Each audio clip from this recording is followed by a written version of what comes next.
Hello, guys. I am back recording a video, and honestly, I'm just creating what needs to be created right now because I just put in my 2 weeks notice for my job, and I'm a CNA, and my job, has really caused me a lot of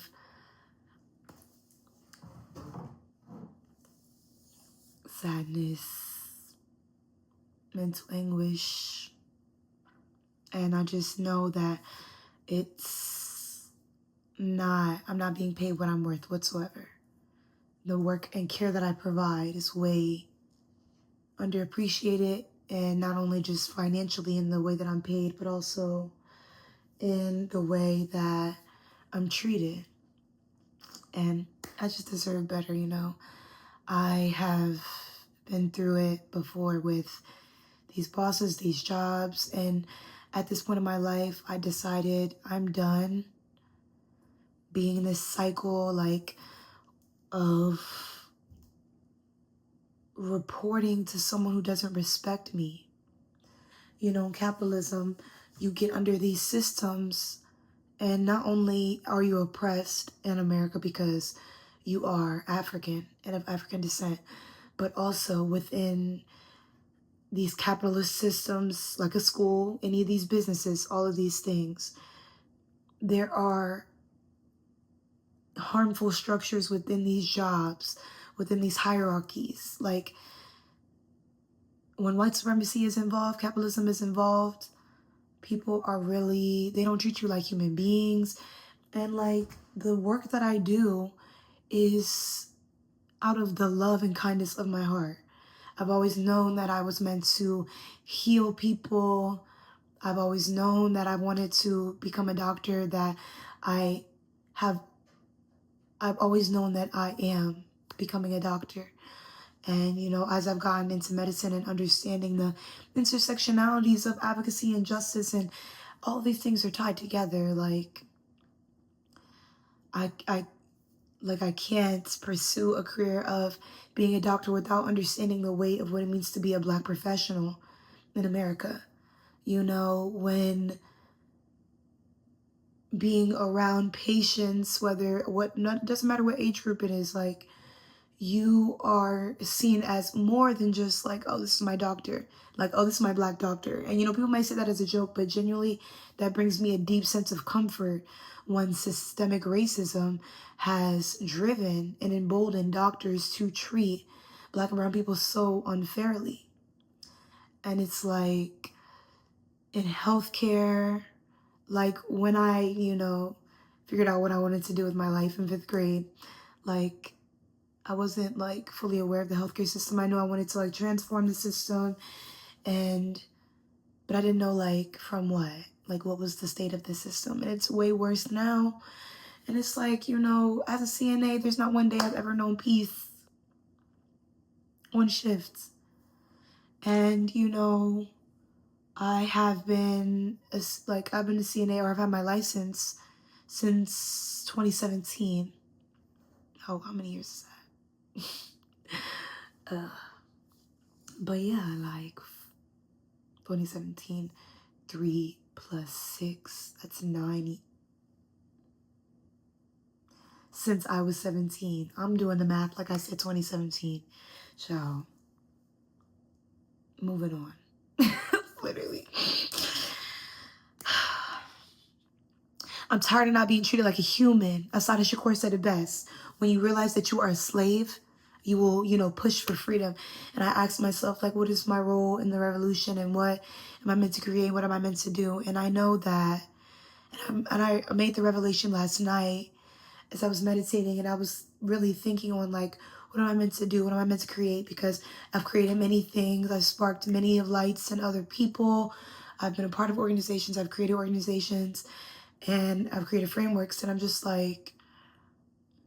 what is my role? And that's so funny because didn't I just say it? But it's no, it's much deeper than that. And 2025, I was I took a journey deep into my ancestry and learned about who my ancestors were, more about our communal ancestors within the African community. And it's like, you know, we very much have warrior ancestors. I specifically have warrior ancestors. A lot of our lineages carry that fighting spirit. That's why we are here to this day. Like, we talk about genocides. Like, we are still here after a genocide, after, you know, state sanctioned, you know, violence, all these different things against the Black community, and apartheid, imperialism, all these different things, and African communities. And it's just like, you know, once you really realize, like, we are bound by these same systems, like, there's really nothing, like, stopping all these jobs and these groups of people from organizing. And there's a lot of people organizing already. And just like in the workplace, like me putting in my 2 weeks notice today, like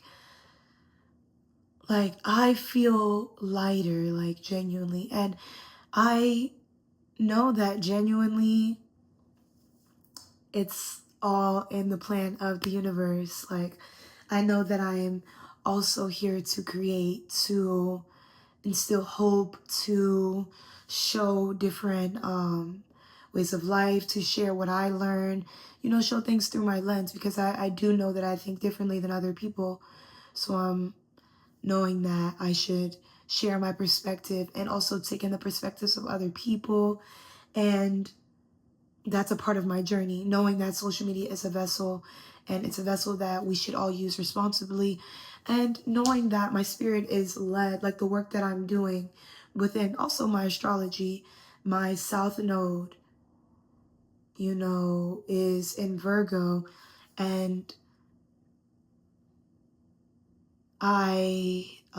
actually my Emium Coli is in Virgo. I mixed it up. But I think my South Node might still follow those, like, same, you know, standards, protocols. Like in my past life, I mastered having things organized, organizing things, and doing all of that. So that's why I'm like, well, that's why I'm sitting here. That's why I'm sitting there meditating, asking myself, like, what's my role in all of this? Because I know there's more.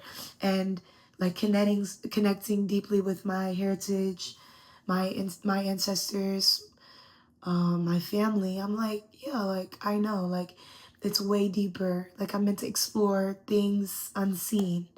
I'm meant to explore valleys unknown to my community and bring that shit back. Like, this is what I found out. This is what I see. This is, you know, another perspective. I'm not saying that I'm the all right perspective. I'm the one that you should uphold amongst all other perspectives. But I am saying that I am a perspective that I'm going to share and that I know is worth sharing. It's important that we create. It's important that the inklings that we follow. I'm a very spirit-driven person. The signs that I've been given to leave this job are so very blaringly red and in my face that I simply had little choice in the matter. Like, it was either, you know, listen to spirit or continue to suffer, you know? And I'm gonna link my Etsy shop because I have opened my own business. And I know that there are a lot of other areas of my life, my creativity, my expression, that my talents that I can tap into, because I deserve to get paid for my existence and my thoughts. So just understanding what that means and alchemizing that, creating that. And after like pulling some cards from my hoodoo deck earlier, I had literally the most beautiful reading. And I just asked spirit to let me know, like, how they feel about me, like, putting my 2 weeks notice, even though I know it was a response to what they already told me to do. It's like, you know, how are you feeling about this? What's the energy? And, you know, this is that celebratory energy I was channeling. Like, this is the energy of trusting yourself and literally going out on a whim. Like, I'm literally feeling like when Doji recorded that video, it was like, it was either I got fired from my job or I quit my job today. But it's like, literally, I'm feeling that because the job just like, I'm happy. Like, I'm in a space where I choose to be happy. I do things that make me happy in a very literal sense. So if I'm feeling stuck, sad, inhibited, I'm feeling all those things, it's because of me, because I am in control of my reality. I control this shit. So it's like, if I feel like I'm in a place where I don't want to be, I have choices. I can alchemize it or I can stay where I'm at. And I chose to alchemize it, and I will miss my coworkers and I'll miss my patients, because I've truly had some very, very spiritual places. So I know spiritual interaction. So I know I was meant to be at that job for the time period I was meant to be at that job. But truly, now is the time for me to step out on the trust and intuition and faith that I have in myself, because I have a very rich inner life. I'm already rich, so I'm not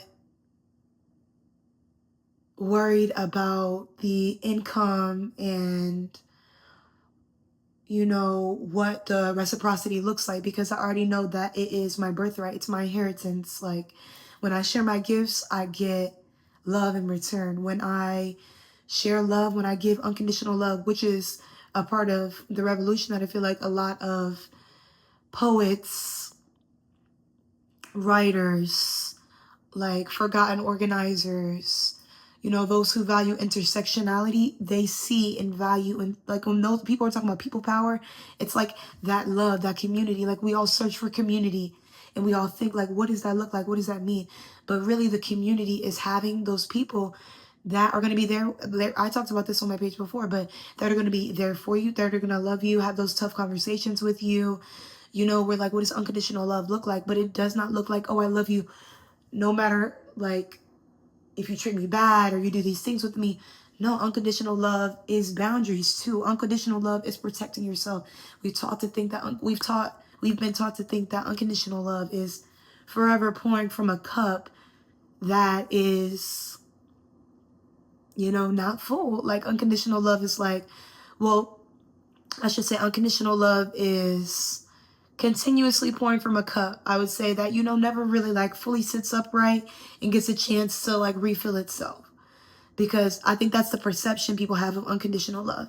Because unconditional love, to me, after, you know, reading about it and All About Love by Bell Hooks, and experiencing unconditional love and truly trying to practice that principle in my life, I've learned that it's not just, you know, I love you, you love me.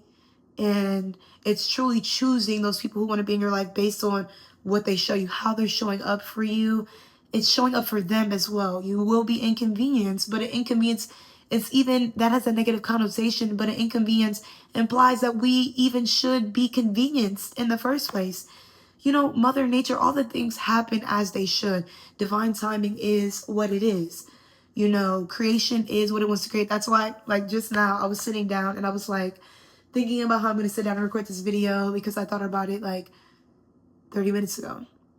And I was like, I need to record this because I was feeling the Dochi energy that I mentioned from her video, and also just knowing that this is a very pivotal moment in my life. I've been feeling like things are changing for me, and at a very rapid pace, and they really have.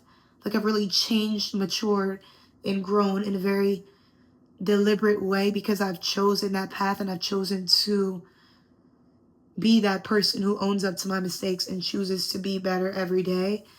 And I want to know that that's also part of the message that I'm spreading, that unconditional love as well. Like, you know, there's love in our choices, what we choose to do, like how we choose to show up for ourselves. Like, you can love yourself like you love like you love a partner. Like, doing that has truly changed me and my relationship with myself.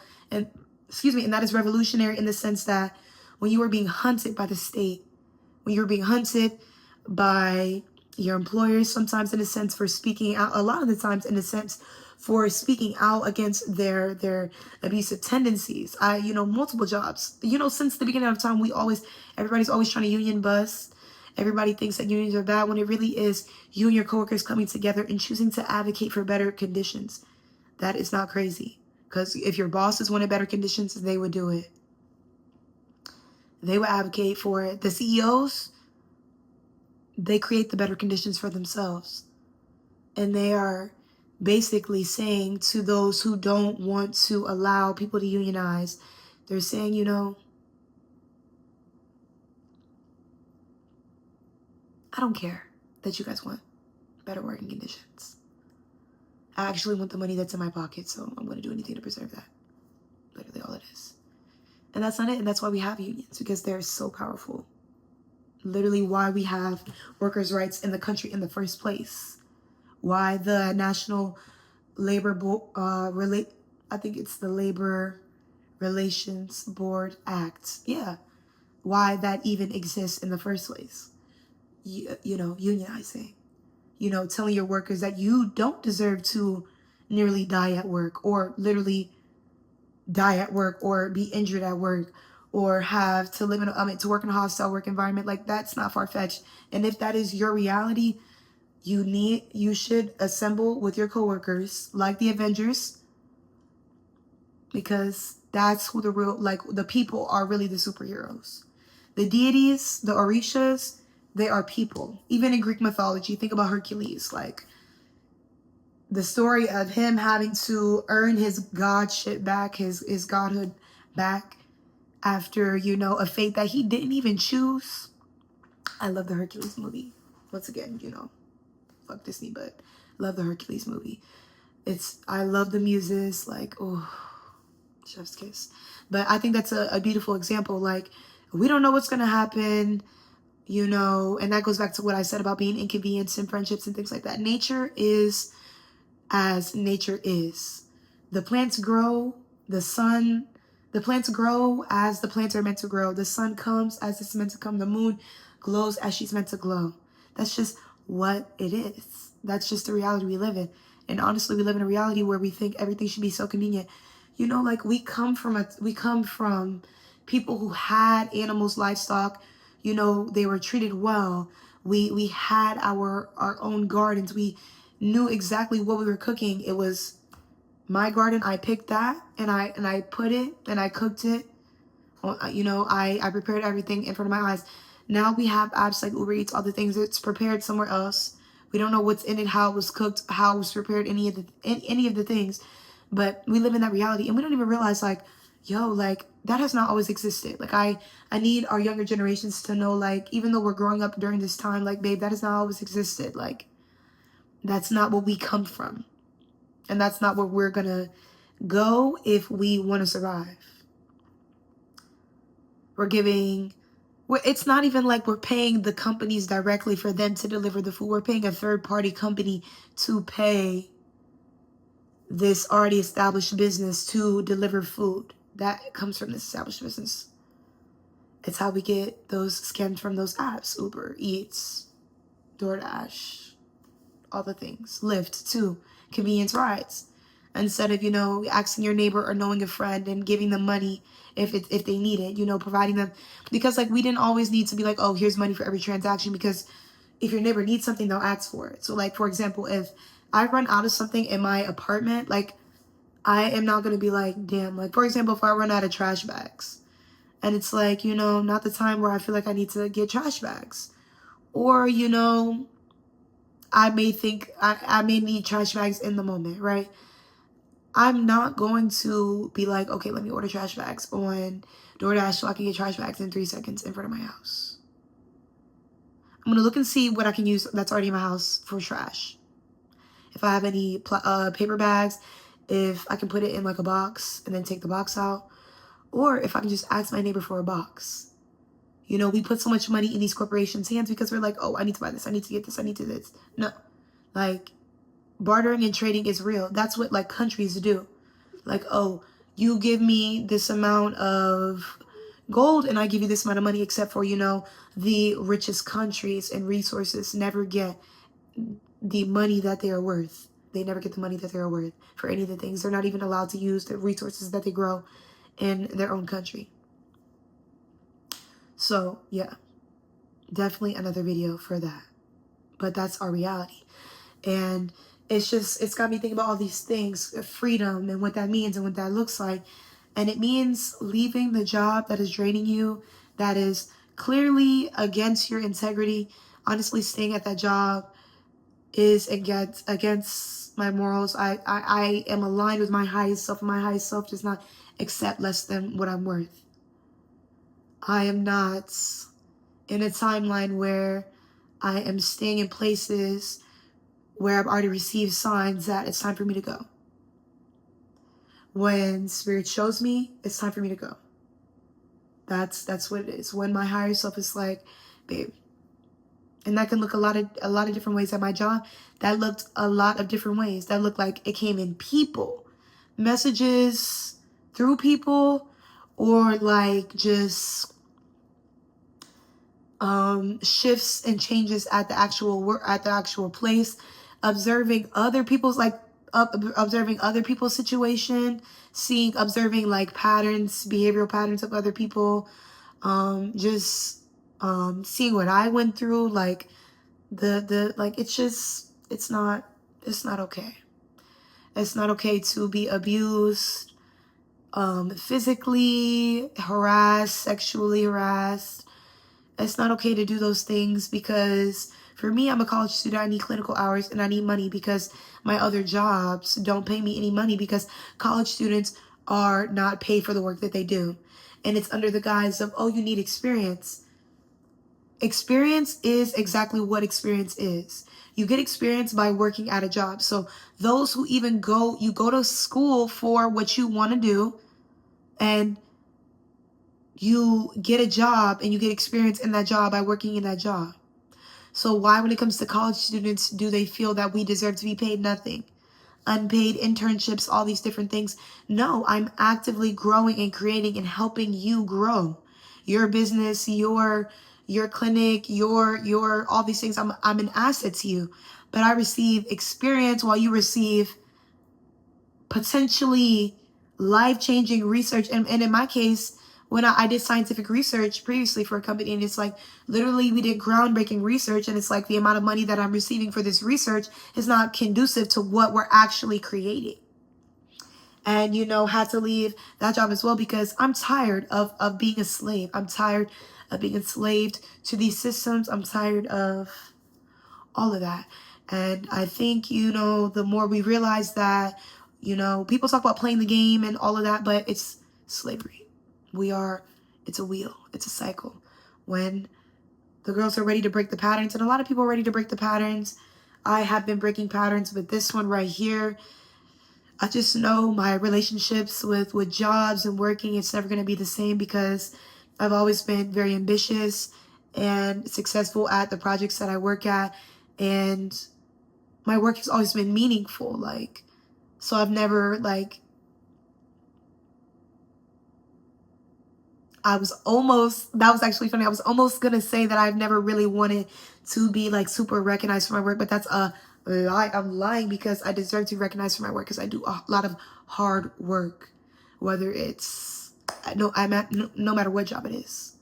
So that's just the energy. That's the vibe I bring to the function. So I know that I had to get the hell up out of there, and I know that the universe is simply going to bless me. February is going to be full of blessings and love and just a lot of revolutionary energy. And I wrote in my journal that many revolutions have taken place inside of me already. And that has allowed me to touch the hearts of other people through conversations, interactions, in a very profound way that I know that those people are thinking differently. And whether they change their patterns completely, whatever, I know that I've caused people to shift their perspective. And I know that I'm meant to be in other people's lives as a trigger. I don't come with a warning, but that's just my energy because I am a Gemini rising. So if we're stuck in systems and loops and we're doing things that are not making sense, and if you're inhibiting my freedom, if you're inhibiting my rights, it inhibits my happiness. And I found the inner richness, the inner happiness by, going to therapy, having tough conversations with myself, breaking patterns, doing better, honoring myself, honoring my emotions, my sensitivity, that vulnerability, but also leaving when I know that I'm meant for things that are greater and pursuing things that are greater. And, shout out to me for being mature, because I should have giving them a 1-day notice, and I should have had my last baby today. But I gave him a 2-week. That's a throwback, when we used to do that. But jobs don't deserve it, honestly, because they're very evil. These corporations are evil, sick, and twisted. So do what's best for you, always. Remember that. But yeah, it all feels very spiritual, very strategic. So I'm excited to see how it all unfolds, because I know it's gonna be beautiful. The journey has been beautiful already. I've learned so much. I've met so many people. I've seen so many things. I'm very grateful, and I'm happy to know that no matter what happens moving forward, like, I trust myself, I'm happy, I'm confident in myself, and I want to push that message out to other people. Put your art out there, create those things, because it's important and we need to do it. And yeah. I also want to talk about even work earlier. Like, sometimes the messages come to you when you are least expecting it, suddenly, the environment has been going downhill for some time, but once you start to see people in your workplace leave, once you start to see drama suddenly popping up, today specifically, I've seen people who are literally the gossip, literally a part of the problem, literally lying, exaggerating. A broken clock is right multiple times a day. I mean, one time a day type energy.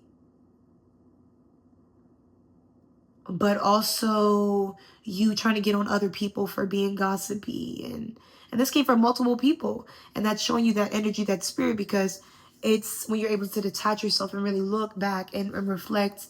It's like, no, like, this is not meant for me, and it's not meant for my coworkers either. Hopefully they leave as well, because they deserve better, or they unionize, or both, all of that. But justice for nursing assistants, because I feel like oftentimes we're left out of the nursing conversation, but there just needs to be more unity, more teamwork.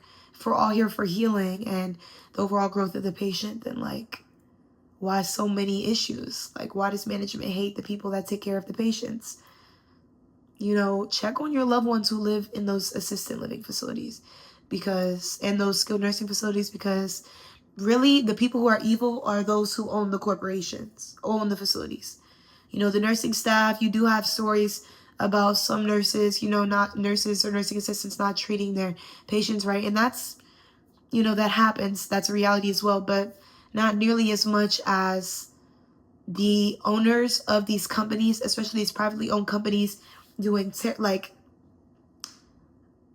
terrible staffing.